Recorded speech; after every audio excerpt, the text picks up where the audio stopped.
ఏ స్థాయి వ్యక్తి అయినా ఆనందం పొందేది, పంచుకునేది తన బ్యాంక్ బ్యాలెన్స్ వల్లో లేదా కెరీర్‌లో తను సాధించిన విజయాల వల్లో కాదు. తనని ప్రేమించే కుటుంబ సభ్యులతోనే తన సంతోషాలు, కష్టసుఖాలు పంచుకునేది. మోహన్ బాబు గారికి ఉమ్మడి కుటుంబ జీవన విధానం అంటే చాలా ఇష్టం. కుటుంబ సభ్యులందరూ కలిసిమెలిసి ఉండాలని, భోజనం చేయాలని, పండుగలు, సరదాలు, వేడుకలు కలిసి చేసుకోవాలని కోరిక. ఆయన ఆశయం పెద్ద కొడుకు విష్ణు మంచు నెరవేర్చారు.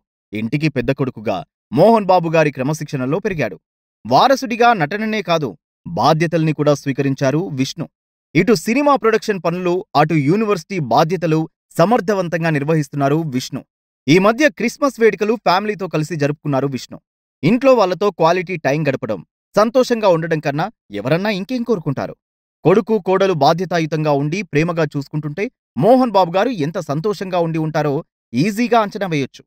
ఉన్న బిజినెస్లు సక్సెస్ఫుల్ గా నడిపిస్తూ ఫ్యామిలీ పట్ల రెస్పాన్సిబుల్ గా ఉంటే ఇంకేం కావాలి? మరోవైపు చిన్న కొడుకు మనోజ్ తన భార్యతో కలిసి ఇంటి పరువు రచ్చకి ఈడుస్తున్నాడు. ఆస్తి కోసం కాదంటూనే ఆత్మగౌరవం అంటూ కుటుంబ సభ్యుల గౌరవానికి భంగం కలిగిస్తున్నాడు.